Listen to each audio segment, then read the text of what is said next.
everyone. Hi, hello. Welcome to another exciting episode of Alison Rosen is Your New Best Friend. I am sitting here on a peaceful Saturday afternoon with your husband and mine, Daniel Quintz. Hello. Hello. How goes it? It goes well. Yeah, it's a nice day, isn't it? Finally, the rain stopped, and we are taking full advantage of this day by doing nothing. We're recording this episode. That's true. And that counts. Also, we got haircuts this morning. We have found a woman in Burbank. You have. Yeah. I cut my own hair. Well, so we're all DIYing in a sense. Yes, we are. It's actually not me who's... No salons for this crew. It's not me who's doing the hair, but we don't have to leave the house. And if you have kids, especially kids who are like not entirely down with the haircutting process, and you find someone via Facebook who comes to the house and cuts hair, it's so nice. And so now I have her like doing my roots. Again, my hair is naturally black. I'm just very old. So now I have to cover the gray. But for anyone who is trotting out this rumor that Daniel and then Greg Fitzsimmons also, like, people think I have light hair and dye it dark, not light, lighter hair and dye it dark. And you told our son that. And I will never forgive you, Daniel Quintz, or as you referred to yourself the other night, Darnell Quintz. That's my Is that when you're alter like ego. When you're insulting yourself? Darnell Quintz. When is the when he's would just, you No, he's just because you were trying to find something and you're like, all right, Darnell Quintz, where did you put it? I don't know what it is. We'll have to figure it out. Right. I would like to know the circumstances. Can we talk about something for a second? We can try. And then I got to do all the stuff that I normally do at the beginning of the show. But my friend Jeannie listens to the show sometimes. Jeannie, if you're listening, hello. Hello, Jeannie. And she and I went to college. Fantastic. And so she was around for all of my horrendous choices with men. Yeah. But she's like so happy. Not all of them. Because I had never met her. Yes. Well, no, that's what I'm saying. She's so happy that you and I ended up together. Oh. Because she listens to the show and she feels like she can really like get a sense of our relationship. Yes. And she's so happy that I found someone or someone found me, that more than I found someone who is, you know, like a good match for me and willing to go in any direction I want to go and to analyze things in the same way that I want to analyze things. And I was like, yes, that is an important thing to me. Someone who's willing to just sit down and analyze and pick things apart and figure things out, because that's what I love to do. I enjoy doing that. However, there have been a couple times lately where I have felt that you have tapped out of the analysis. Okay, like what? They're going to sound so stupid. Yes. But, well, one was just now. I wanted to figure out in what situation you would use Darnell Quintz when talking to yourself. Well, I just couldn't remember the circumstances when I came up with Darnell. I think it was more just like a... You just wanted to get off the topic because you felt... It just sounded funny. No, the name just sounded funny to say. There was no thought behind it. I know you want more than that. Well, no, you want me to be like creating an alter ego with a whole persona. No, I just feel like there's got to be a pattern. Now, granted, you've only used it once, but there's probably a pattern for when you call yourself Darnell Quintz. But you can't have a pattern if there's just one point. If you try hard enough, you can. One data point. Okay, so that was the first one, and then the other one was my parents have. Well, no, now I have some autographed items. And in the course of trying to sell all the shit to liquidate the estate, blah, blah, blah, we were trying to sell these things. And so and it's not that easy because the auction houses that deal with that kind of stuff, there's a minimum that they, you know, it needs to be worth at least $5,000 or whatever. And it's like, they have a autographed postcard from Frank Sinatra. I think they bought it from I don't know, eBay or something. It wasn't like it's personal. But along with some other signed stuff, some like W.C. Handy autographed sheet music. So I think these things have value, but I don't think it's $5,000 worth of stuff. So this one auction house is like, talk to this other auction house. So I finally connected with this other auction house and I'm like, hi, my name's, Alison Rosen. I'm handling the estate of my parents. And she said, who are your parents? And Right. I'm like, just John and Shelley Rosen. She's like, but what she meant was, are they like, I'm handling the estate of Bob Newhart or something, you know? And I think that's what happens is oftentimes these auction houses will, like, we're auctioning off the estate of, I think one of the auction houses just did Richard Lewis. So I understand she thought I was saying my parents, who are these famous people, but I wasn't. I was just explaining my role in this process. I guess whatever. Sure. But there was something so, like, I was trying to figure if I had said I'm handling the estate of my parents, and then if she had said, were your parents famous, that would not have been insulting and would not have made me feel like I need to justify my existence and theirs as well. Right. But for some reason, who are your parents? Right. Like, I'm not going to waste my time if your parents. But I actually don't think that's how she meant it. I think she was trying to assess, are they famous or not? Are they notable? She still was interested in hearing what I had. But I wanted to figure out, why is who are your parents insulting, whereas are your parents famous is not insulting. And we had this conversation for like half a minute, but then you were kind of like, yeah, I don't know. And so I don't feel like you wanted to analyze it as much as I did. We talked about it for a little bit. Fine, but I still said, you know what, I'm taking this to my friend Jeannie, but then I haven't had the energy to send it to her. Well, maybe you should marry Jeannie then. Maybe I will. Clearly I want to. I mean, I think there was probably something. I think I came down on the idea that I think you may have set it up with her with the idea, suggesting you had an estate. Like, right, the estate you were of like my you parents. are my there shit. to have them auction off the estate of your parents. In which case, a question would be, well, who are they? Why is this? If that's your job, is to auction people's estates, the person whose estate it is might be relevant. Yeah, I see and what you're so saying. it'd be like, well, who are they? If you're handling someone's estate, which is not exactly what you were doing, you were just auctioning off some items from. Well, I guess I should have said, I have some autographed items from my late parents that I want to auction off. But but the truth, yes. But also, most people don't. The idea of an estate. Does that sound?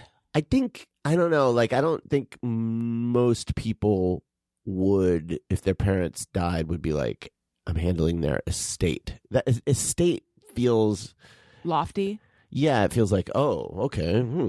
But like, when you yes, however, we need to go do our estate planning. No, it's a legal term. Yeah, so it's that's like, why I've been using it. That's why you're using it. But I just think colloquially, it's more of a colloquially. Oh Ooh, my God. fish tank update. Just kidding. I think that it's colloquially. It hits the ear like, oh, right, like, well, excuse this is me. like a Beverly Hills kind of situation. Right. I know, and on podcasts I've used settling the estate too. But what is the term for it? I'm handling their affairs. No, I think I'm it's the dealing right with their term. shit. I'm just saying that I think it suggests that there's a lot there. Like, does it sound like if I were dealing with my parents, I don't know, estate.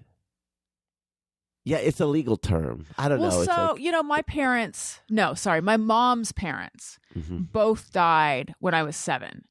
Mhm. And so the family dealt with the estate with that's like, my mom was having to fly up to deal with estate stuff. And so I just grew up hearing that term for what this situation is. Mhm. I think most of people use the term. I don't want to say normal people, but like middle class folks, like the people that I grew up with, lower middle class. No one would use that term. I don't think. I mean, I could be wrong, but I just don't. I'd never heard it. Well, maybe I should just say I'm the executor. That makes more sense. You're just like settling their will, like. But no one actually says that. But yes, handling their will, handling their affairs. Handling their affairs. Well, anyway, I hear what you're saying. Yeah. I'm going to marry Jeannie and then we're going to figure it out. I'm just saying, like, you do encounter that from time to time out here, that snooty, like, who are your parents? I'm just not sure that's what she meant. No, I'm not either. Yeah. I don't think it was. Right. I just am trying. I don't think it was. I'm just trying to figure out specifically why "who were your parents" feels insulting versus "were your parents famous" doesn't feel insulting. Sure. And I actually think "who were your parents" is a way you would think that is actually kinder than "were your parents famous" than just saying it outright. Mm-hmm. But "were your parents famous" it's better to just get there. And I think because "who were your parents," I think I figured it out on my own. I don't know if I'll be able to articulate it though.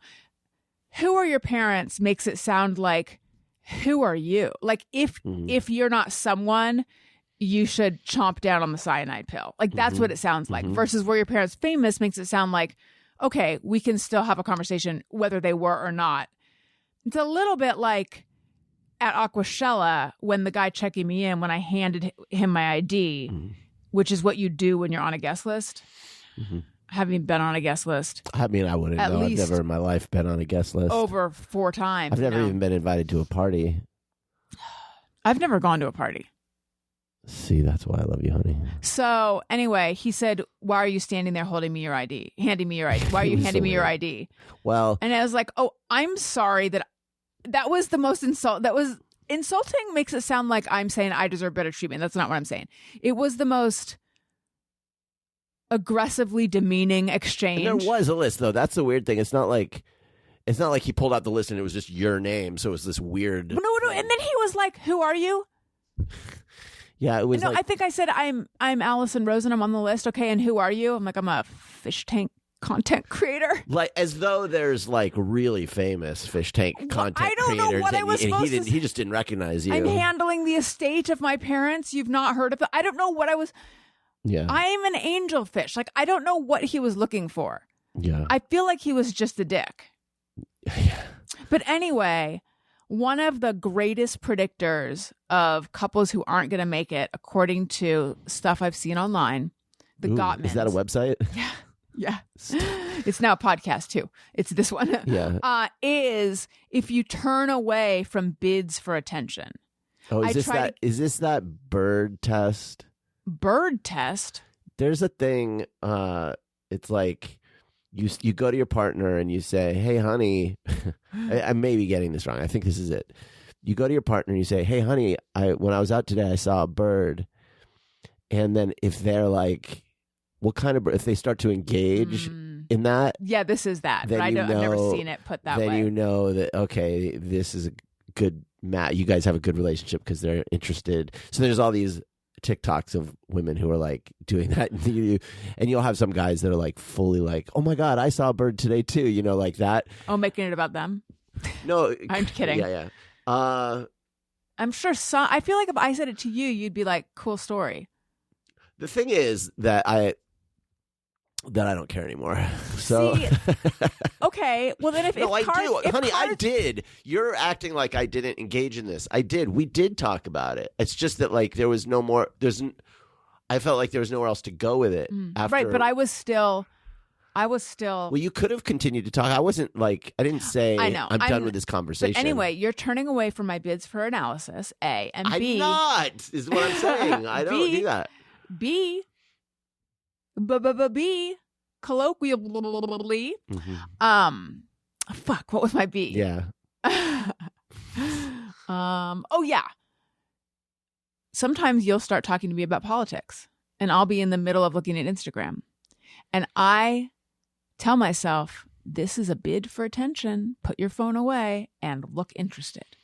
I bet you didn't know I do that because I don't think I do it very well. Because you don't do it. I do, just not well.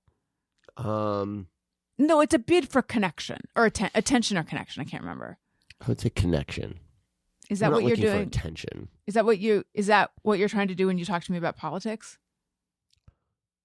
Well, I don't think that's a bid for connection. I think that's a bid for sharing something about politics. Yeah, when I'm talking to you about things, it's usually because I want to connect with you and share something with you that I think is interesting. the fact that you're not interested in that is a real, it's a just, I don't quite understand, but that's fine. Because usually what I'm trying to do is think of things that I think would be interesting to you. And then when you're talking to me about politics, you're sharing things that I would think it is honestly like,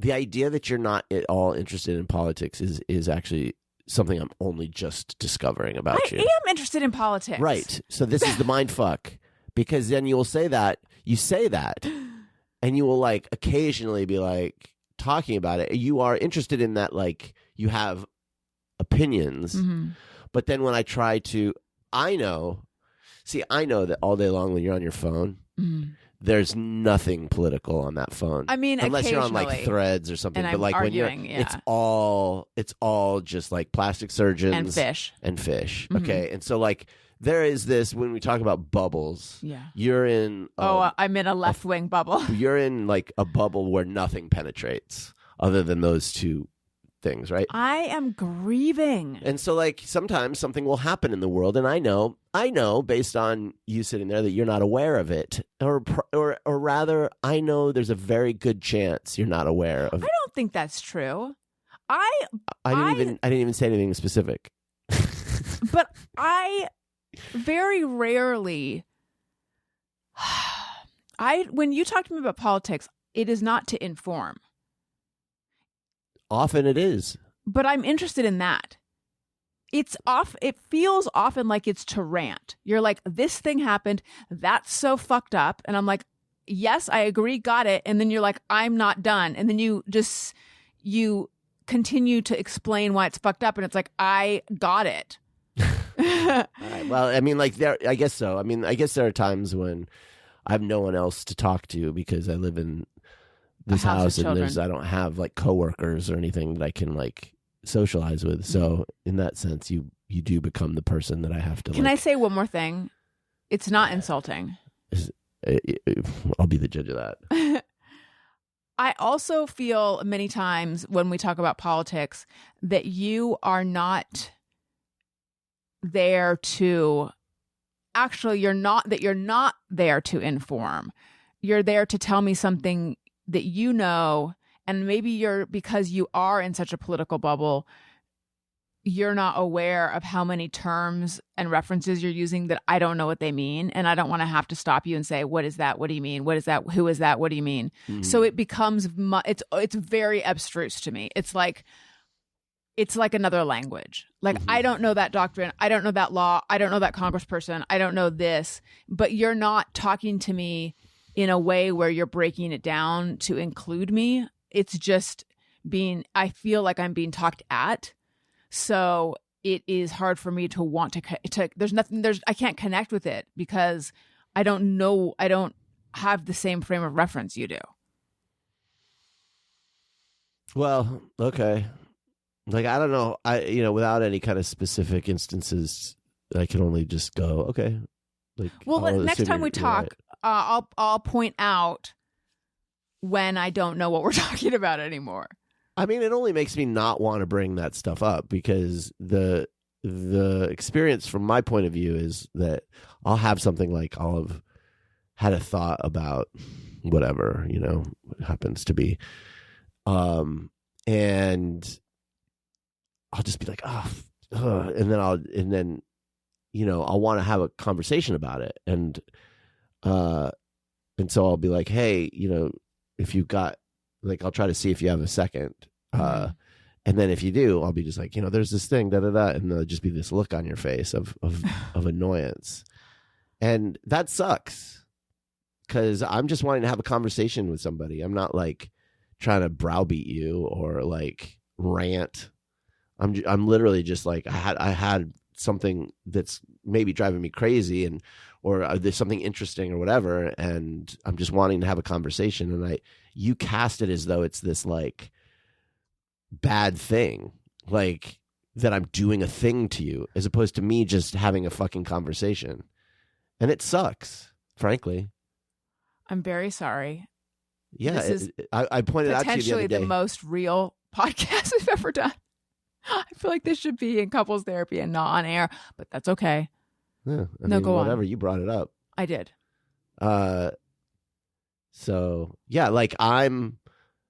Yeah, when you say that, it makes me feel bad because it's like, When I well, say geez, which I'm not one? trying to like. When I say which part makes you feel bad. What you said, your experience from the other side of this.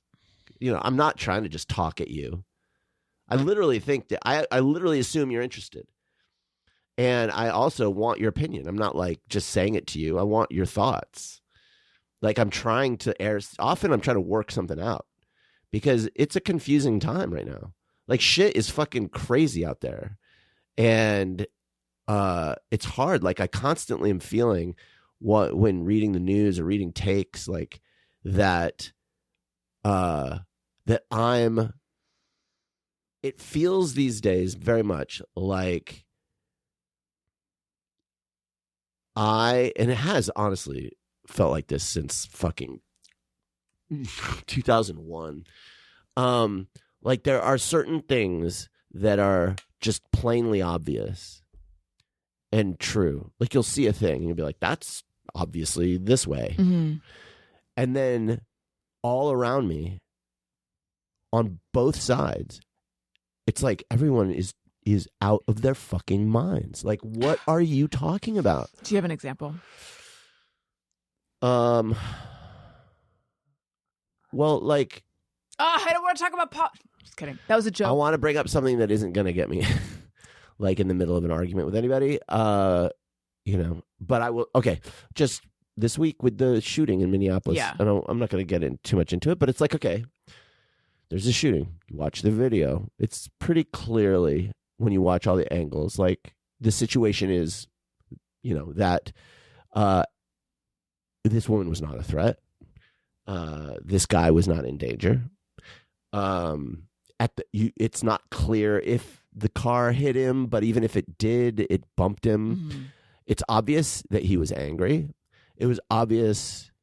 There's a point at which he changes the phone from one hand to the other so he can access his firearm. Right. There doesn't seem to be any reason to need a firearm in that situation. It was very, okay, he had a woman yelling at him. You're not, whatever. Right. Is she a threat? And so, like, it seems like any sort of... by the way, the woman, just for anyone who hasn't watched the video, because I've only watched bits of it, the woman yelling at him is the wife of the driver of the car who was shot. Yeah. And so you look at that and you go, okay, like, I look at that and it's pretty clearly a homicide, right? Yeah. Like, he obviously didn't need to shoot her 3 times in the head.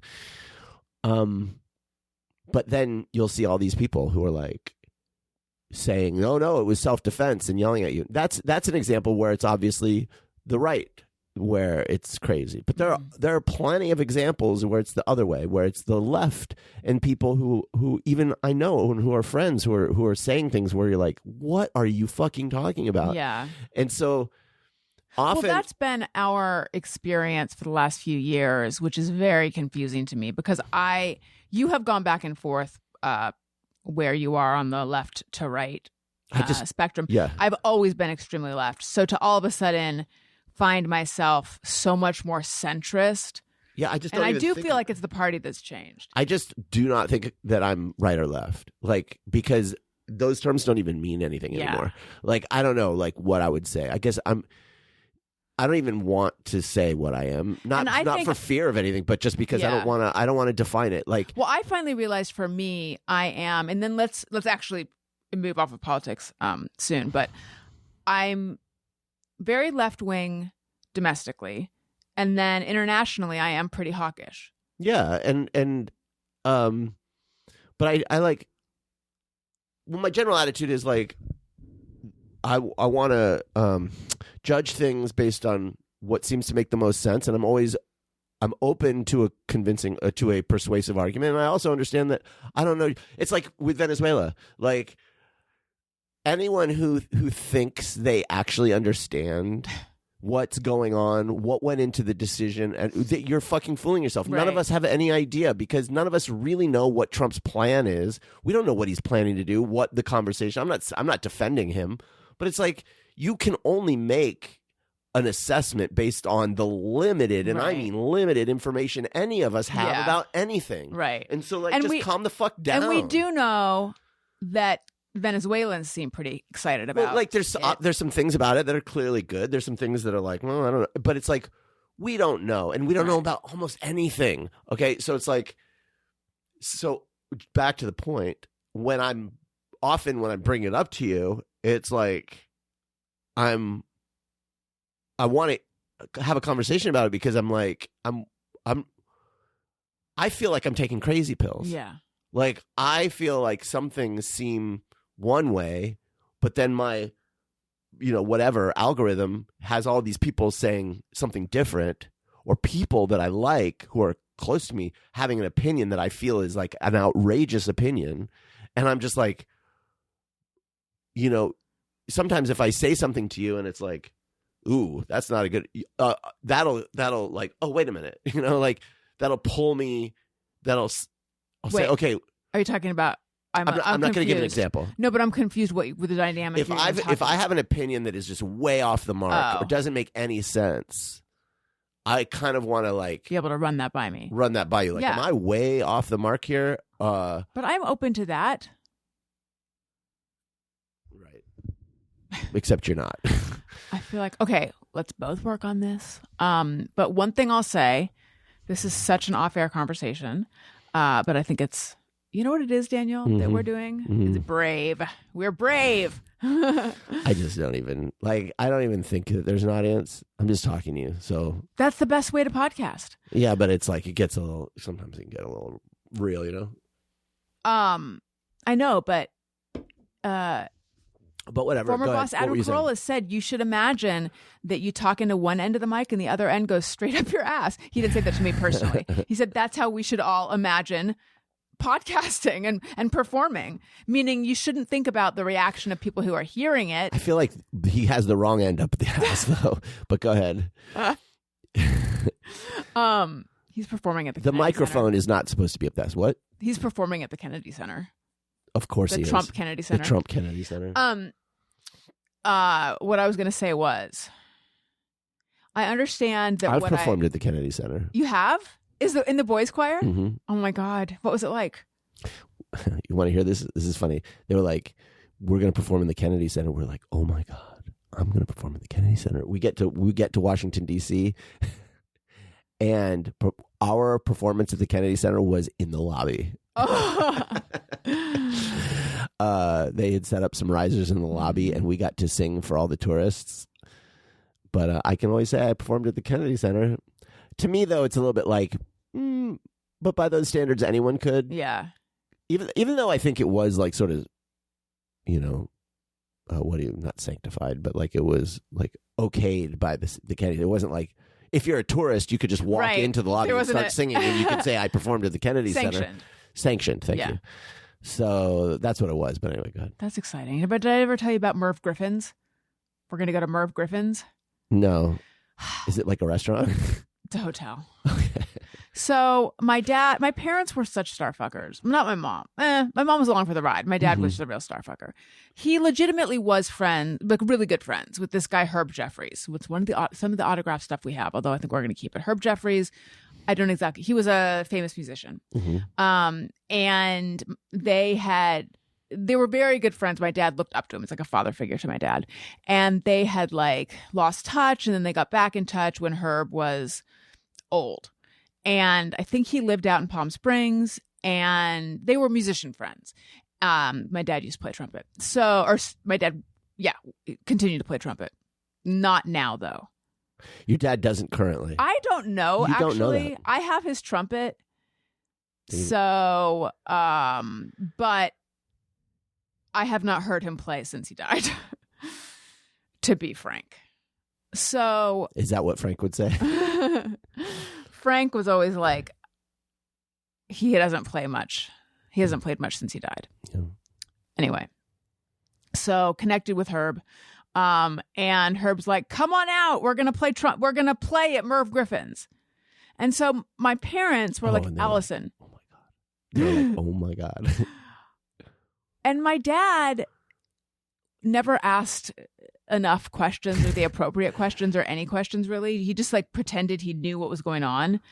So my parents were like, Alison, you should come. Because I don't know what I was doing at this point. I guess I was probably writing for the OC Weekly.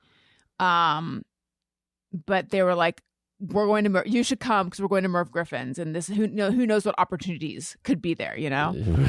You can network. I don't know why I didn't look it up.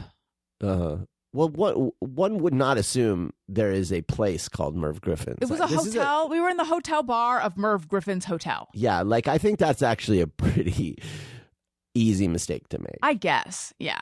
That'd be like if I said, hey, you want to go to Jay Leno's? But it was like Jay Leno's. Like it's like his country grill, you know? No. I guess so, yeah. You wouldn't think that. Right. Anyway. Okay, so here's what I have to say about all of that. About the you and me stuff. Ugh. I understand that it hurt your feelings. It hurt what I said hurt your feelings. But you can't hurt my feelings. I'm like I'm completely stoic. I understand what I said didn't sound good. Sure. It didn't feel. I'm just worried what people will think. I know that you didn't like hearing it, but could I suggest that because instead of taking it personally, not being such a puss. Instead of taking it personally and acting like I'm doing something to you by saying that when you talk to me about politics, I have this set of reactions when you talk to me about politics. Obviously, I'm not trying to not connect with you, and I'm not trying to hurt you. Instead of taking it that way, instead maybe say, I'm going to hear what she said, and maybe there's something I could do differently so that she wouldn't feel alienated from the conversations. I mean, that sounds good, except that there's no. You're not interested in having. Often in these situations, you're not interested in having any conversation about this stuff. Well. So there isn't like a way that I could bring it up or a way that I could talk about it. I feel like if you were more collaborative in your conversation with me about it and explain more. But you're okay. You feel like I'm checked out? Yeah, like you'll just be. Sometimes I am checked out. Sometimes. Much of the time. You know, it's like. But I'm telling you, I'm trying to make an effort to be less checked out. Okay. Yeah, I mean, look, this is obviously something we can work on. I'm not like, but you know. I'm just saying, like, in those instances, I may think twice about whether or not I want to pull you out of your aquarium, whatever, TikTok hole you're in, or you're texting. I'll be talking to you and I'll look over and you're like texting your listeners. Thank you for reminding me. Guys, I am on Patreon. Patreon.com/Alison Rosen. And one of the perks, if you're at the texting level, is that I do a daily text update. And yes, when I am writing that, I am unavailable for having a conversation at the same time. I got to get that out. But whatever. So it's just like, I think all the conversation does is make me hold back a little because I'm not like, well. Let's work on this. Let's put it on the list of things we'll work on. Okay. Or not. I mean, sure, we can work on it. Well, people have left us some comments on Spotify. Oh, yeah, let's hear them. Okay. So Joey Wynn says, I just watched Begonia 2 and it was wild. I'm actually not sure if I liked it or not. LOL.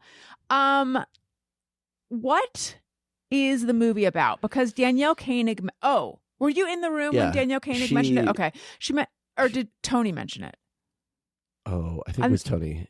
I think it was Tony. And he said that it's one of those movies where it's better if you don't, the less you know, the better. I'm into it. But what is the general vibe of it? I have literally not seen. I'm so out of the loop when it comes to I'm gonna look it up. Movies these days. Any kind of so this filmmaker, he's done a bunch of movies that people like, and I haven't seen any of them. I'm trying to remember. Did he do The Lobster? Oh, it's got that guy. Is that Jesse Plemons? I think it's Jesse Plemons. And is he married to Kirsten Dunst? Yes. Okay. And Emma Stone. And based on the images that are coming up, it looks like there's some level of body horror going on. Which is and it's thing. Yorgos what? Yeah, not usually our thing. No. I don't really like body horror, I gotta say. Be prepared for its dark, absurd humor and potential for uncomfortable themes.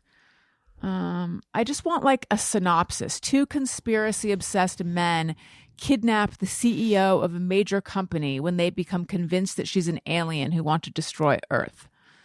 I mean, that doesn't sound like something I would normally decide I need to see, but it's got a lot of recommendations, so perhaps. Okay. Nathan Mendenhall says, Daniel's Hey Go Fuck Yourself was dead on. I'm currently reading Pet Sematary, and the damn cover is advertising the movie that came out in 2019, broken website and all. So annoying. Oh, it was the only version available at a brick and mortar bookstore, WTF. They need to like make a fine, I get it from a marketing point of view, although who the fuck is buying...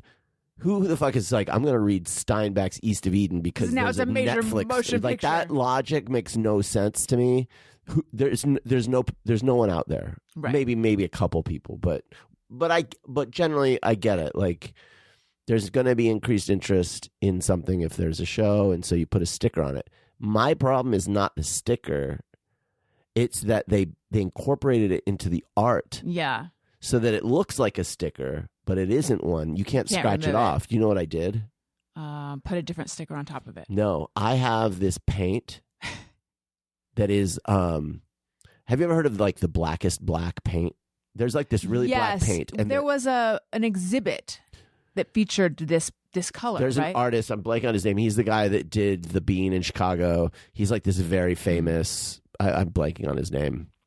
British artist, and he worked with someone to develop this paint that's like so light absorbing that it's like the most light absorbing black, so that when you paint it, it just looks like a void. Yeah. Yes, I think that in Fleischman is in Trouble. Yes, remember that show? Yeah, they go to the exhibit with that right, and so color, which is quite symbolic. But because he worked with them, he had it so that they are not allowed legally to sell that paint to anyone other than him. So no other artists can use that paint.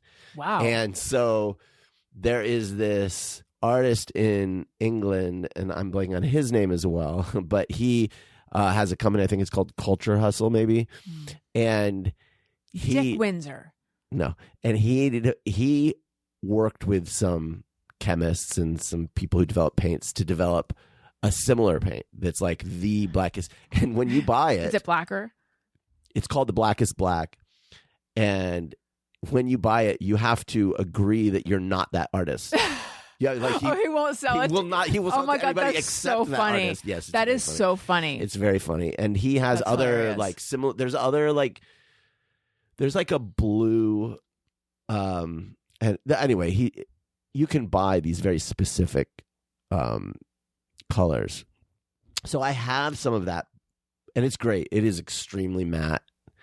So you painted East of Eden. So I painted over that so that it's not, when you look at the book cover, it doesn't shine. You can't see that something was there because there's a lot of black on it, and it's a very matte ink that they use, or like whatever. So it kind of blends. What a great use of time.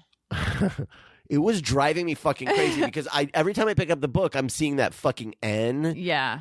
And it's like, fuck you. Well, in your work, you work with Netflix sometimes, so it probably just was like work. I was in, have I told you? I was working at Fox.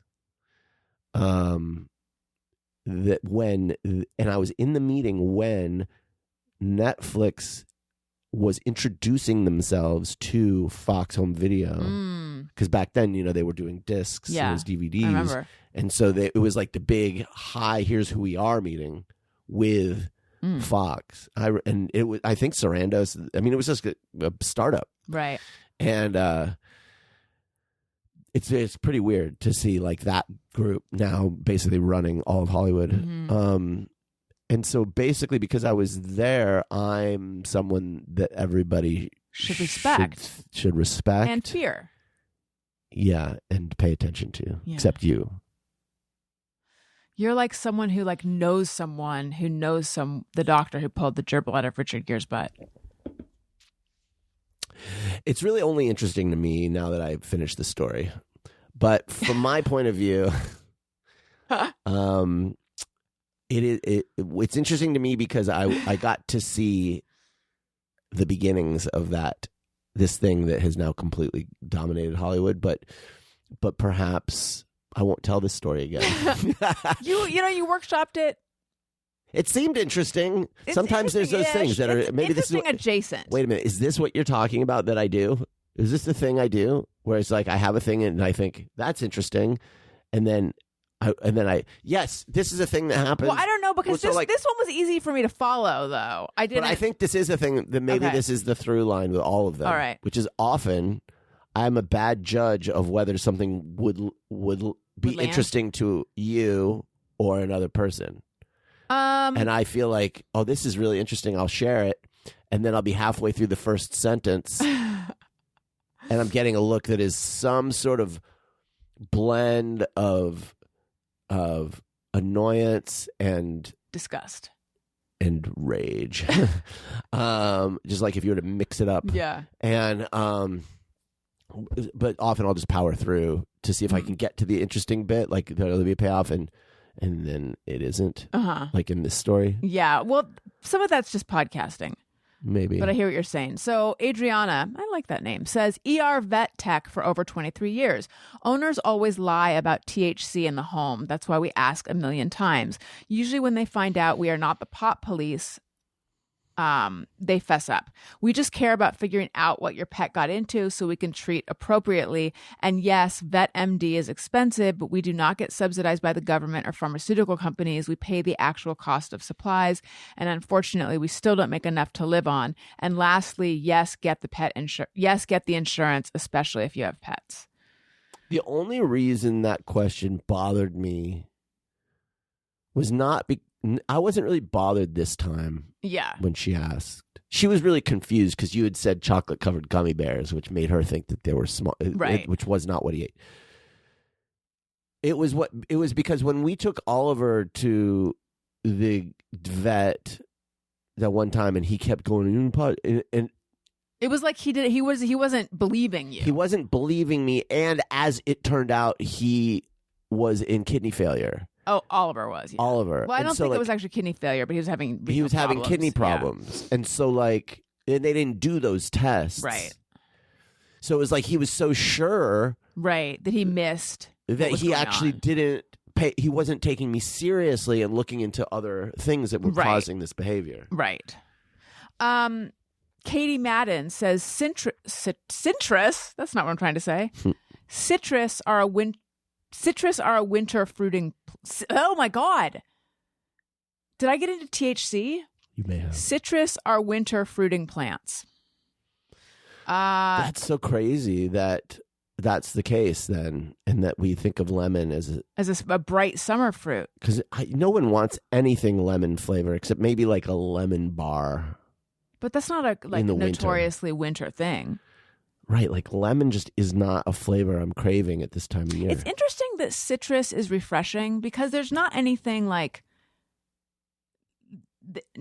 well, when you're thirsty, are you needing the things that citrus provides? Not really, and yet it seems more thirst quenching.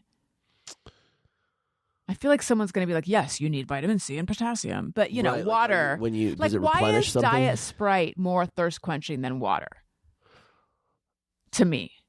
Yeah, I would say it's not, but it's more thirst quenching than Coke. I'm not ever like, oh man, it's so hot, I need some Coca-Cola. Well, it's interesting because if you're really thirsty and someone gave you an IV, that would replenish all the things you need, and then it completely bypassed your mouth. But what's your point? I don't know. See, but you don't crave an IV, right? Right. Well, we didn't evolve using IVs. So there's no trigger in us that would crave that. Sam Kim says a statement that is always true is a tautology. I was trying to remember. I was calling it like a teleology or something, but it's a tautology. Thank you. Keep these comments on Spotify coming. I like to read them. Again, don't know where you leave them. Don't know where to see them. I just know that I can go to you're supposed to write a postcard and send it to Spotify. I just know that I can go to a website where I can find them and then I can share them with you. Update. I've now cut my right thumb. I mentioned on the last show that I cut my left thumb. It has What's been happening? Well, I'll explain it. I cut my left thumb with a knife while I was cooking, and it has been one of the most painful things I've dealt with in my life, which is insane. I know. I'm surprised as well. The cut is where the nail meets the cuticle. It bleeds all the time. I like touch it the wrong way, and I'm like, oh my God, it is shockingly painful, and it seems not to want to heal.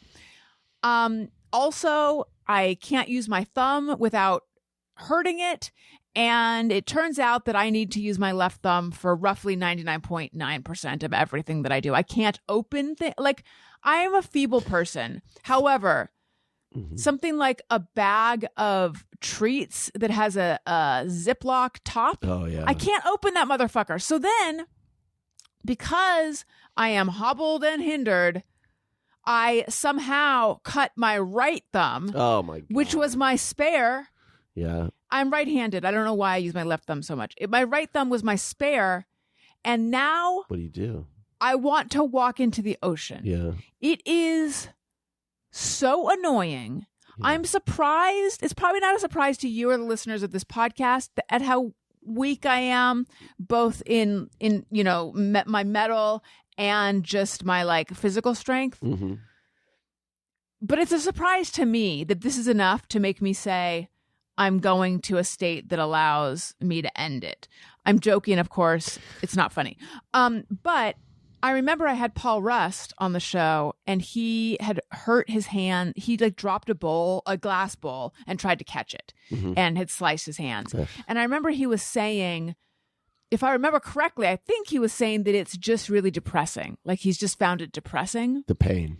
I don't know. No, I think it wasn't. It was the pain, but it was also like not being able to use his hands. Oh, yeah. And I am finding there's an emotional component. Huh. Like I was trying to open up the fucking, what are they called? Bronzy bites. There's these things. Okay, so now Amazon has this. Oh, the cheese things? Brazzy bites. Amazon. They're like Brazil. Yeah, Brazilian cheese bread. Amazon, you guys probably know because most of us use the Amazon unless you have taken a stance, which, kudos. But yeah, you're really bringing them down. Amazon.com/shop/Alison Take it to Amazon. But Bronzy bites, they now do this thing where you buy something and then it's like, do you need any of this? And it's like milk, apples, avocados, various other things. And it's like they get you on your way out. So they have these little cheese breads that are so good. And I wanted to make some last night, but I couldn't open the goddamn thing. Mm-hmm. And I didn't want to have to ask you. It's just like, I don't want to add. But you made some. How did you get them open? Eventually I did get it open. Oh. But it took me a while. Used your toes? It was frustrating. And there was something where I had to like take a fork and put it in the Ziploc part and open it up. And I was thinking, well, now if I cut myself, it's my thumb's fault. So it just fucking sucks. And I want everyone to know. Do you think that our ancestors were aware of the trade-off when they decided to start standing up on their hind legs, that they would be trading the ability to have a higher perspective on the savannah? They would be trading the having thumbs on their feet. We had thumbs on our feet? Yeah, like we had prehensile toes? Their feet, if you look at the feet of like monkeys at the zoo, they're much more dexterous, able to grab things. They can also do shit with their tails, which would be cool. Like, do you think they would have made that trade-off had they known what they were trading? Like, you're losing, basically, you have 4 thumbs, but one has 4 thumbs. But you're right. But you're on all 4s versus you have 2 thumbs and you're standing upright. I mean, I guess, But I don't understand, because you would think being bipedal on 2 feet, it's got to be what that means. You would think being upright, you'd need toe thumbs more. Wouldn't you think that? I just think, you're not swinging around and stuff. Oh. So it's not. Maybe by that point, they had lost the toe thumbs. Maybe by the time they decided to stand up on those hind legs, those toes were gone anyway. So it wasn't really at this point, we might as well stand up. Because I think I would rather have, given the choice. Yeah. I would rather have a tail than toe thumbs. Right. Thumb toes. Right. Like a tail that you could maneuver and grab things. Because it's like a third with. hand. Like Doc Ock, in Spider-Man, like something that can whip around and grab things and throw Spider-Man across the room type of shit. I mean, I would probably just hold my phone with it, and then I would have my hands free. Right, like a selfie stick. Yes. Maybe we'll evolve a selfie stick appendage. Breaking news.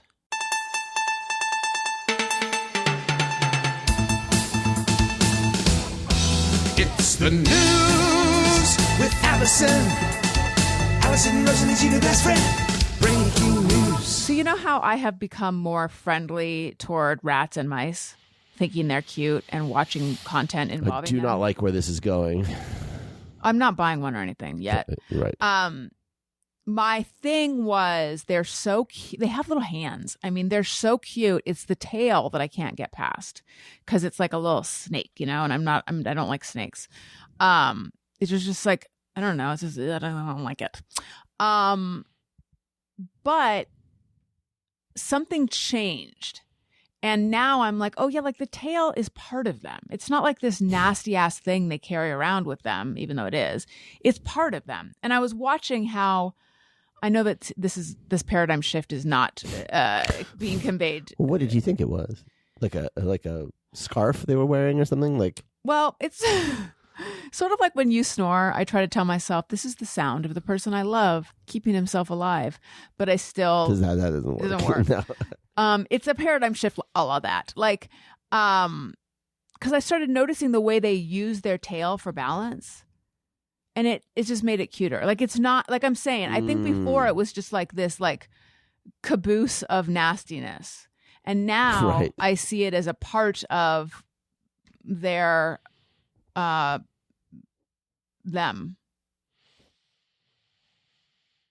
And I even want one now, a tail. I mean, we had them. That's what I'm saying. Yeah, that wasn't a great trade-off. Make us great again. Give us tails. It wasn't a great. What did we trade? Well, tails again, for jobs? I think standing up. I think was the tail getting in the way of standing up? Once we stood up, we didn't need tails anymore. Maybe. I'm not sure why the tail just stopped being necessary. Right. Maybe it was just only useful when we were swinging around on trees. In trees or something. I don't know. But you know what I do know? How much I love Osea. Oh, yeah. Yeah.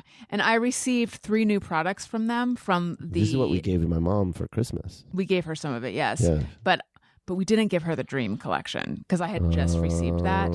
We gave her Undaria algae body oil and body butter, which are 2. I love those. I cannot recommend those highly enough. But I wanted to tell you about the Dream collection, which I received and I shared before. It was addressed to me, but with a name of a different podcast. So I was like, did I accidentally get these?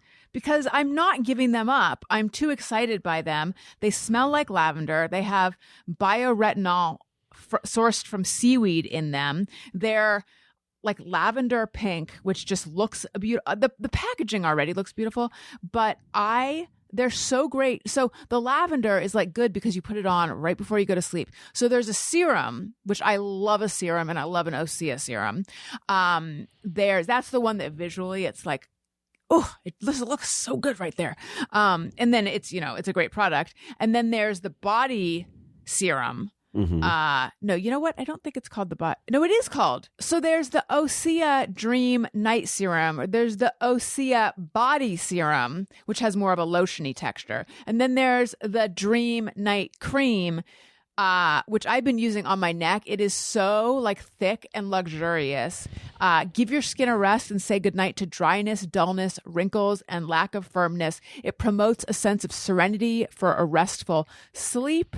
And it's just, I cannot recommend it highly enough. And then also every single day I use their lip balm that has hyaluronic acid in it. I'm such an Osea fan. I'm a Osea fan girl, really. It's a mother-daughter company founded in Venice. They have great ingredients. I just love it. Give your skin a rest with clean, clinically tested skincare from Osea. And right now we have a special discount just for our listeners. Get 10% off your first order site-wide with code Alison Rosen at OseaMalibu.com. Again, that's Alison Rosen at OseaMalibu.com. You know what I want to know? Founded in Venice, but Osea Malibu. When did they make the jump? I don't know. I've got to find out. Okay. So, and by the way, I said lip balm, but it's a lip oil. It's a lip oil. You know what I do? I take a little bit of glycolic acid and I clean my lips with that, and that's good for exfoliating. And then I put the hyaluronic acid lip oil on. Oh, fuck yeah. Have you ever seen lips like these? They're popping, hun. Thank you. I want to do a video where Daniel and I try lip plumper because I bought some and it is painful. And why do I need to be part of this? Because first of all, for the clicks and the views, honey. And second of all, because I think of myself as someone with probably a bad pain tolerance, as indicated by the fact that the thumbs are sending me over the edge. So I just want to see if you can tolerate it or if you also find it crazy uncomfortable. And then that's such a compelling sales pitch. You can. I want to see if this is painful to you too. Yes, I do. But you can take it off immediately. You just take. I'll have an antidote in the room with us. It's not like putting cayenne pepper on your lips. Well, capsaicin is one of the. Capsaicin is the oil that it makes heat. Then yes, it is that along with other ingredients. But how do you take it off is my point. I have micellar water, which is makeup remover, and you just put it on a pad and you just immediately go like that. And that's what I did when I hit a point. And that removes the pain. Yes. Immediately. Oh, weird. Okay. Yeah. Won't that be fun? So, but Daniel is dragging his heels and he doesn't want to do it. I haven't done you. I should make it clear that's not an Osea product. I forget who makes it. I bought it on TikTok. It's not like you said, let me know when you want to do this. I know, but I've mentioned it before, and you've been like, I don't know, which is fair.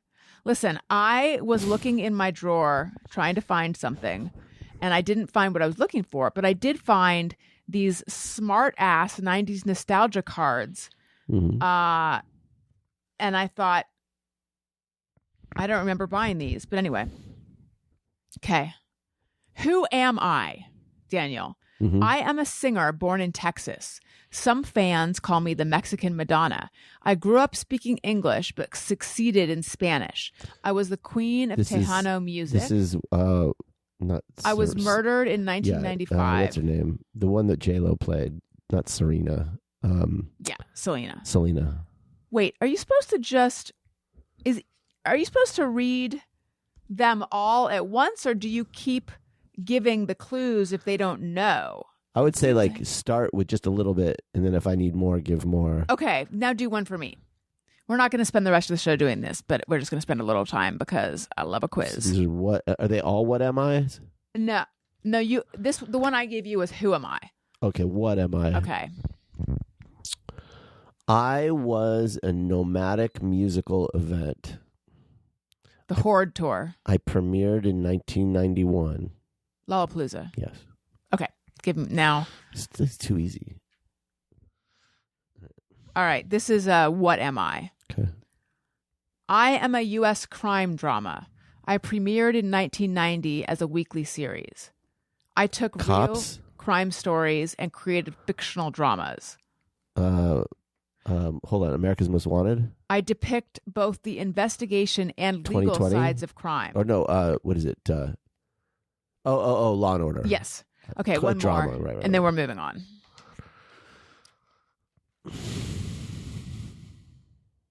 What am I?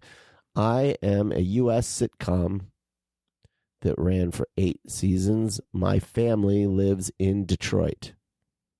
My family has 3 sons. I was originally going to be called Hammer Time.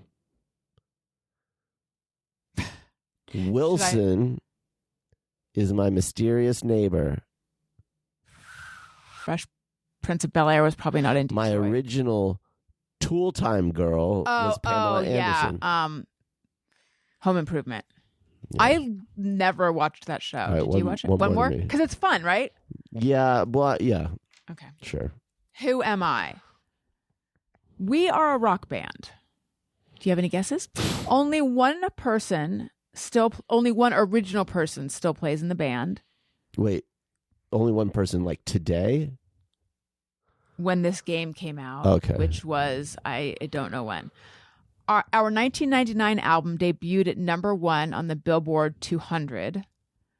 Our Woodstock 94 show won a Grammy Award. Okay, hold on. Our Woodstock 94? Mm-hmm.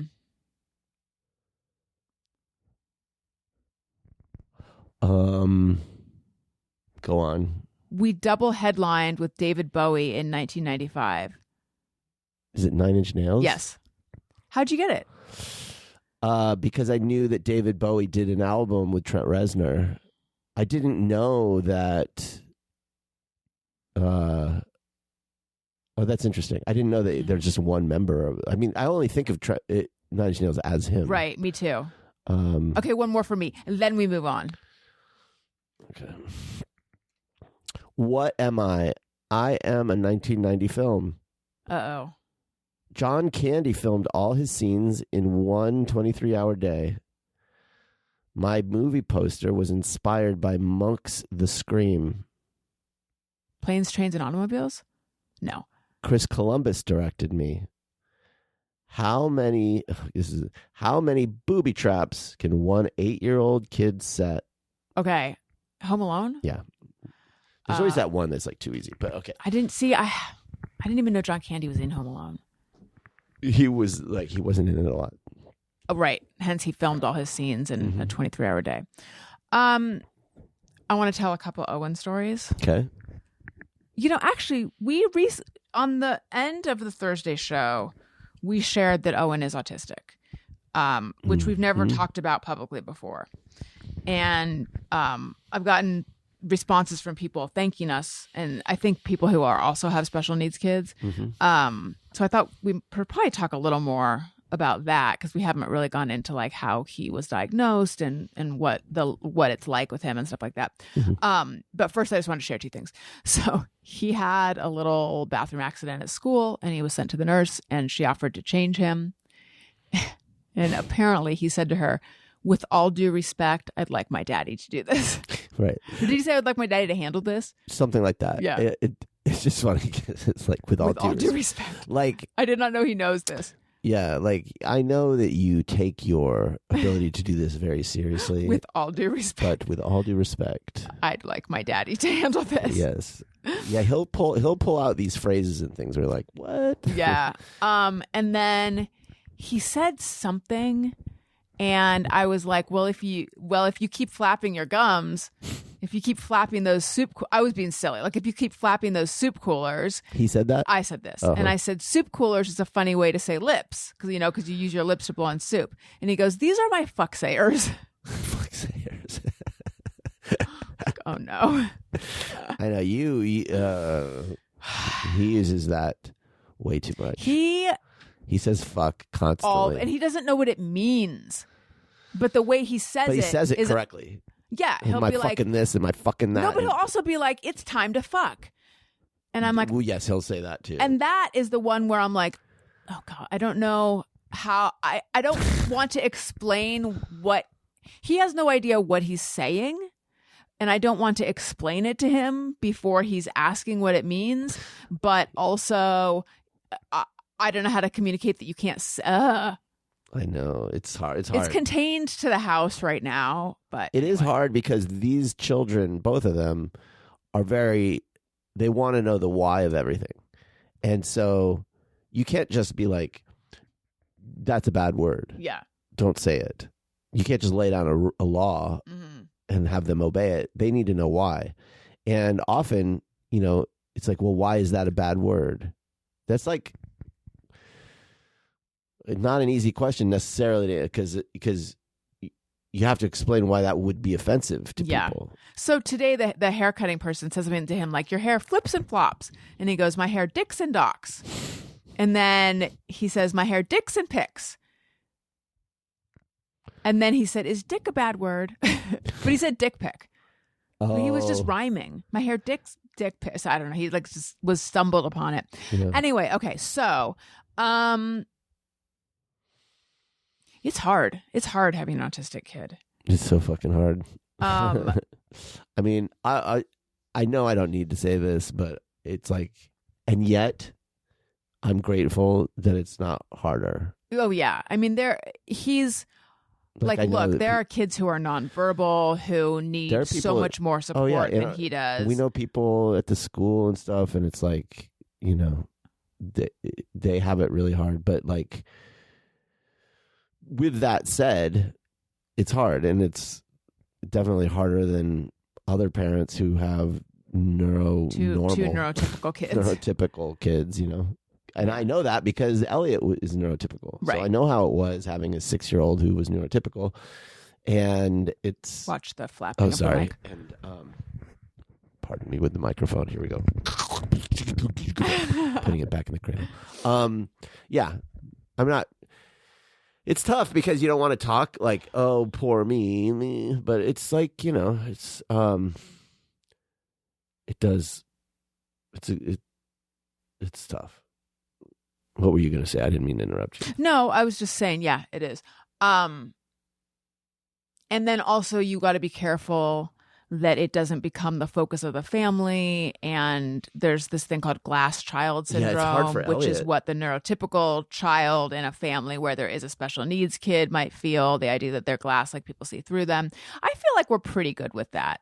I think the thing that's like really a challenge with Elliot is like, Owen will stim. Stimming is a thing that autistic kids will do where to sort of self-soothe. Yeah, like to people who don't really know much about autism, like, and by the way, I'm just learning this stuff, so I might be getting things wrong. Like there's no it's not like you get assessed and like it's like, okay, here's the fucking handbook for autism. Like now you understand it, or here's the seminar and you're gonna like learn all about it. And it's a spectrum, so it presents in a lot of different ways. That being said, there are a lot of commonalities. Like there's enough so that a babysitter, when he was like 2 or 3, said she saw him lining up his toys, and which he used to do all the time.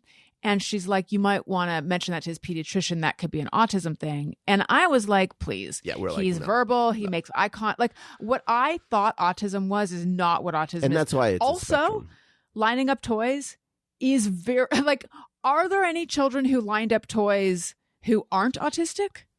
It is such an indication of autism. There are a lot of people too out there who be like, oh, they just say autism for anything now. It's like autism is a specific thing. Yeah. Like, right. I do think, yeah. It's not like, oh, this person is just a little bit weird. They must they're now, no. There's like, now there's a spectrum, and what the spectrum means is just like how strong the symptoms are. Like, there's kids who are nonverbal and they'll stand on their tiptoes and it's really, really extreme. And then there's people who can kind of just like pass and you don't even realize that they're autistic. And so like Owen is level 2, so level 3 is the least extreme, right? Whatever there's 3 levels, so he's right in the middle. Yeah, he's like support. I think the preferred language right now is high to low support needs, so he's in the middle, meaning he needs like a significant amount of he doesn't need to have somebody like on top of him all the time. Right. Like he can, and he's very smart. He does not have an intellectual disability. So in school he has no problems with academics, which is a relief. But it's the social stuff. The way that I and the emotional maturity. I've seen it explained, and I haven't double checked the science of this, but it's like a neuron. When we're all born with neurons, imagine like a branch with tons of branches on it, right? So that is a single neuron cell when you're born. And as a neurotypical person ages, the branches will prune off. Like your brain kind of determines, and those branches are like sensory input. Like you don't need to hear all the sounds all at once. Your brain filters, right. and you only hear. But with an autistic brain, the pruning doesn't happen, and so like I'm starting to realize more. Sorry, I talked over you. I'm starting to realize more and more. So much has to do with his auditory processing. It's so much of understanding him and his condition is understanding that every sensory input, except maybe I don't think he's smell. sensitive to smell. Yeah, yeah, except maybe smell, but every other sensory input, whether it's touch, hearing. Whatever. Lights. Right. Yeah, like they are all turned up to 11. Yeah. Like it's just imagine. It's so distracting. Try to imagine. To him. Yeah. So like he's hearing every sound and it's all at the same, like it's all very loud. And so in order to cope, what autistic kids will do is stim. And stimming is sort of like this way of creating But he vocally, like sometimes they'll be rocking back and forth. He vocally stims. So he just like makes noise. So our fucking so loud. It's like he is constantly at like the highest decibel level with his voice. Not constantly though. Well, if someone else, like what I noticed, because this morning you were getting frustrated with I was how trying to loud talk to he was. Elliot. Right, but what I noticed is he wasn't doing that before. You and Elliot kind of got up at the same time. He wasn't doing that before. Well, like the environment changed, that's what the pattern we noticed with him. The environment changed and he rose to match. He is though constantly talking. Like it's constantly talking to himself, stream of consciousness, just da da da da da, which is like we both independently of one another for Christmas gave each other loop noise canceling earbuds. Yeah. Because that's how fucking loud our house is. I love him to death, but it's like it's a struggle.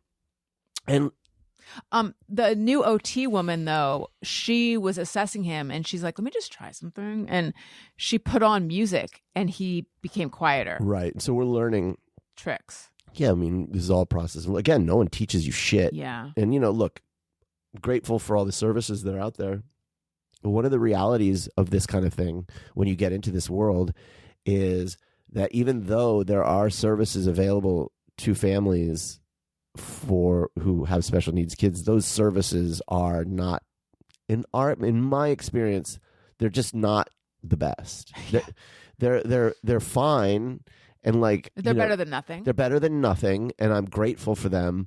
But like the people who are really like the ones that are, you have a kid who's on the spectrum and you really need help. Well, if you want the people that are really good at it, it's going to fucking cost you. Yeah. Well, it's going to cost you a lot of money. And so like, it's just like everything in our society. So it's like fucking frustrating as hell. And so we have not had that like high level until recently when we were just like, we just have to.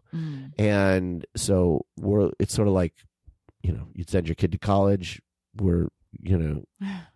We'll pay for the good because he needs it. Yeah. And so we're starting finally to get some like, hopefully some better services. Better like, this is what's going on, or this is some things you could do.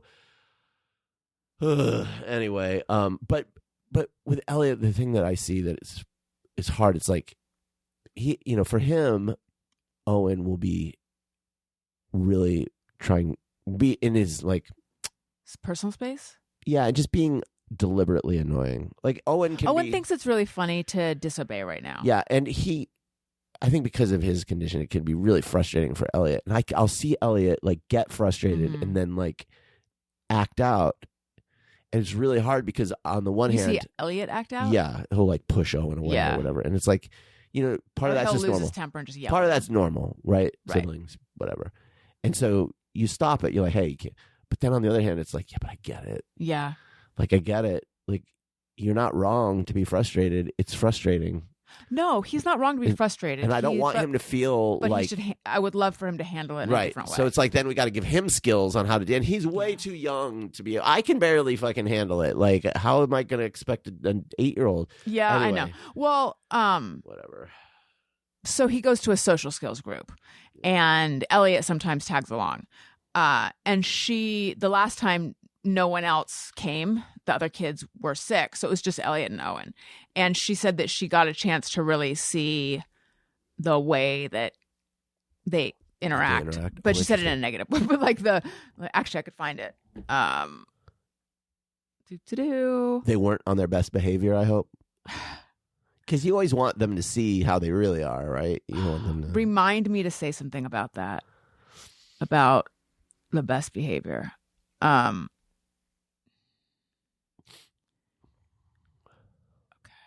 I got to see Just Your Boys on Monday and seen a lot of Elliot's frustration and Owen's difficulty playing together with even structured games.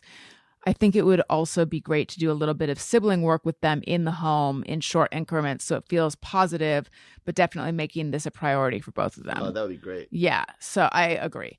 So what I was going to say is every time we've gotten Owen assessed, which started when he was 4, we got him assessed. So that was the first assessment with the district, and we didn't know, is he autistic? I don't think so.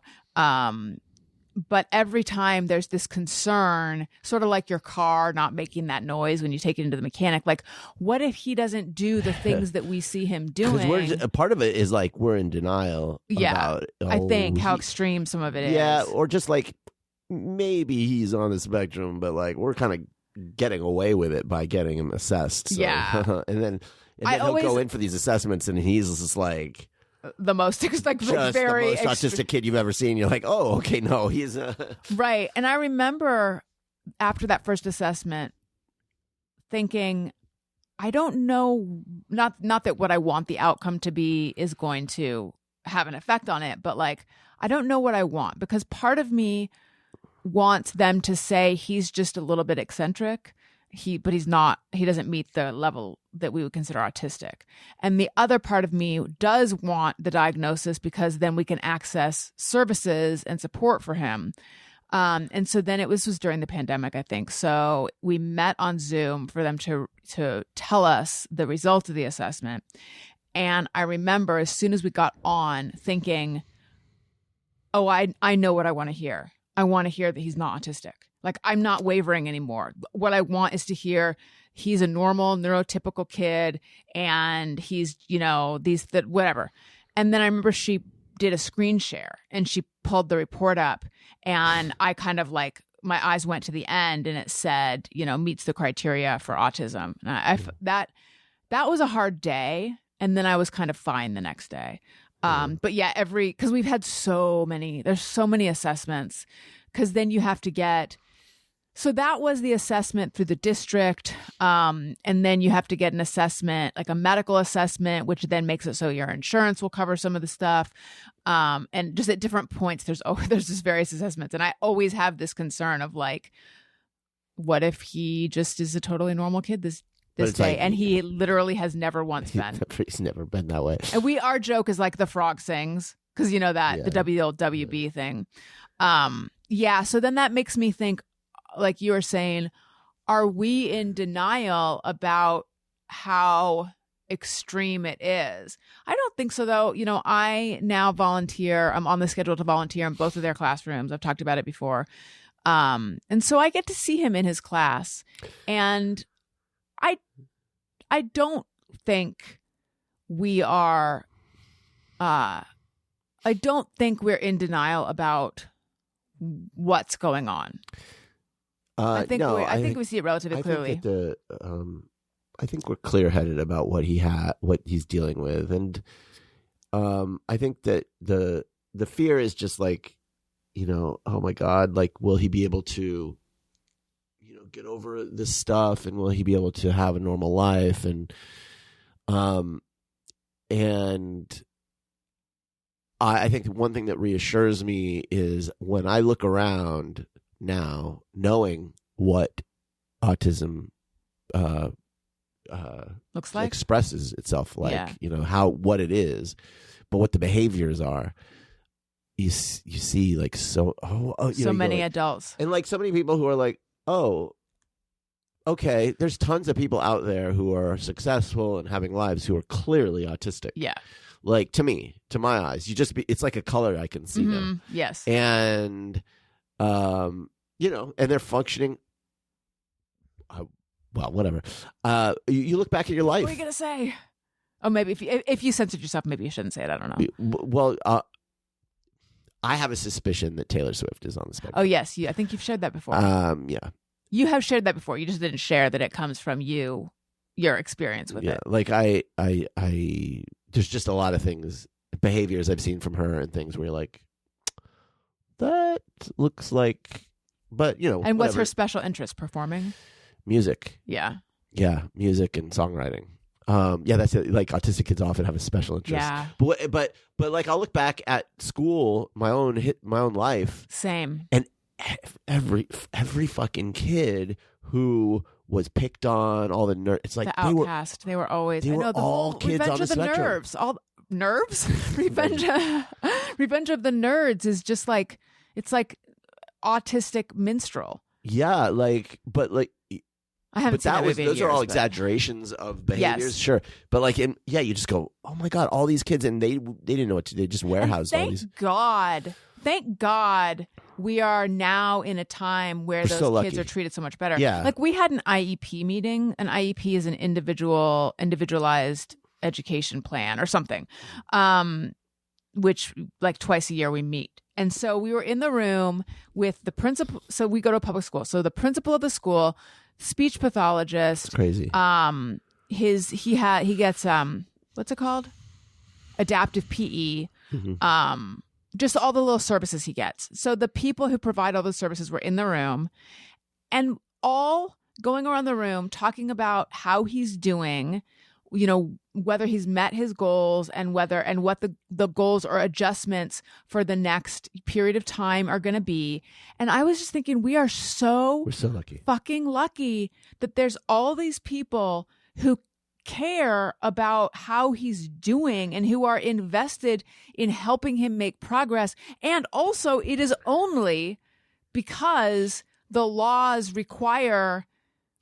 Because you have a constitution, the Supreme Court said everyone has a constitutional right to an education. Yeah, it's fair and appropriate FAPE, fair and appropriate. I forget, but anyway, yeah, like there's laws that say that all kids have to be able to access a public education, and I think it's obviously when we were kids, special needs children were just put in a different room. Yeah, learning. It was LD. It was the LD class, and it was everyone who had any kind of learning disability would just, and it would be like at our school. I don't know if they even went grade to grade. I think it was just like they were all in a room for the first 6 years of elementary school. They'd just be in the same class every year. And so I think that there are pros and cons of having special needs kids in the main classroom. And I think it's probably, it's that balancing act because the teacher can't focus all her attention on one kid. She's divided. But as the parent of a special needs kid, I'm so grateful that the law makes it so that they have to provide this education to him. I think it goes beyond that, though, even like, because there are kids, there were kids that did not go to the LD that were like, clearly on the spectrum, but was super smart, right. And like, the guy that was the valedictorian of my class. Maybe that special room was just for it was intellectual disability. Right. It wasn't the social stuff. So Owen wouldn't have been in there. Right. I know the guy that was the valedictorian of my class, I'm convinced was absolutely on the spectrum. The guy who didn't have he didn't have his gown, and so they wouldn't let him be a part of it because his parents didn't pay for his gown. Yeah. I hate that story. And his parents enlisted him in the army. Like, he could have gone to, this kid was so fucking smart. He could have gone to West Point. Like, if you're going to go to the army, like, and you're that smart, you shouldn't be just You should enlisted. find out what he's doing nowadays. I've looked him up. I can't find anything. But anyway, he one of the great things about now is not just that there's resources, but that I think there's an understanding even that too. of the students. So like, the kids are all in the class, and sure, as Owen gets older, you can start to see it now. He's gonna probably be, I hope not, but I expect he'll be socially kind of an outcast. He may not care, by the way. So there will be some stuff that comes up, but for the most part, like the level of understanding, or just like, oh, he's this tolerance of differences. Yeah, is there in a way that never was. We just thought those kids were just fucking weird. I didn't, but you know what I mean? Like, yes, they were thought of as like weird freaks. Weird, yeah. Like this kid that I'm talking about, like I remember in PE seeing like the bully, a couple of the bullies in our class pin him down to the ground and wiping boogers on his face. I hate this. And Where the coach, are the teachers? And the coach didn't give a fuck because he was like, an asshole. Yeah, you got to bully the nerds, and it was like he was just like picked on mercilessly. And not to say that shit doesn't happen now, but I'm not as worried about that. Right. I haven't seen any of it. Anyway, there's something I was going to say about all of that, though. What I wonder is, what does someone who has Owen's level of autism, what kind of adult do they turn into? Because what I hope for him, and what I think that the new OT that he's working with, the goal is eventually for him to be able to say, I feel overstimulated, I need to put on my headphones, or this like to recognize the effect that the environment is having on him and to take care of it himself. So I would imagine autistic adults know how they respond to XYZ and sort of take care of themselves, versus us being the ones to try to mitigate these situations for him. Because you don't see adults sort of running in circles. And I mean, I'm sure you do somewhere, but like for the most part, I think that they're able to mask, but that sort of has a negative connotation too. I don't know. Yeah. I think I feel like, it'll all work out, which I guess must mean I'm actually an optimist underneath it all. I was thinking about this earlier. I was thinking, am I an optimist? I think so, because I think that and people might be surprised that I think that I'm probably an optimist, because maybe I come across as negative, but I think that when things go wrong, I feel fundamentally betrayed. Mm-hmm. Even if I have predicted things to go wrong, I feel like, fuck. And I feel really like let down by the universe and sort of betrayed, because I guess I just feel like I just want them to work out. I think they'll work out. I think you're not like that as much. I am a realist, but I have optimistic tendencies. I would say I'm a realist in that I try not to be like, I think of myself as understanding how the world works, and like, it doesn't necessarily bend toward justice. That's bullshit. It only bends towards justice if we will it to. Mm-hmm. So, but I think that we have the will to. So that it's like, I don't think it's inherent. I don't think anything's inherent. Things could go really south, but I do feel these days, weirdly, especially given all the things that are going on, I kind of feel weirdly optimistic. But maybe it's just because I've been so pessimistic lately about the direction. So now it's just like only in relationship. So like I feel, as far as our family goes, I have hope that I guess I feel like I feel hopeful that at least he will have some base level. Actually, no, I'm actually scared. I don't know. I can't say with confidence that I'm hopeful or optimistic things will work out. I am. I am having faith that it will. Let's put it that way. Mm-hmm. I have faith that it will. Like, but if I'm really being honest, I don't see the path. Mm-hmm. But I also understand that has to do with my own limited understanding of how this stuff works out. So, on that note, I'd like to remind everyone that I'm on Patreon. And then also Substack, AlisonRosen.substack.com. Guys, I've been Substacking a lot, but hopefully not too much. Hopefully just the right amount. And thank you for all of your support. Remember OSEA as well, OSEAMalibu.com. Use code Alison Rosen to get 10% off your first order site-wide. And this was an interesting episode, and I hope that you feel the same. I hope it was interesting. I mean, it started with tension.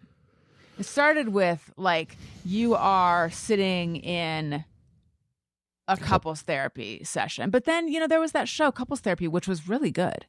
Not Couples Therapy. In Treatment.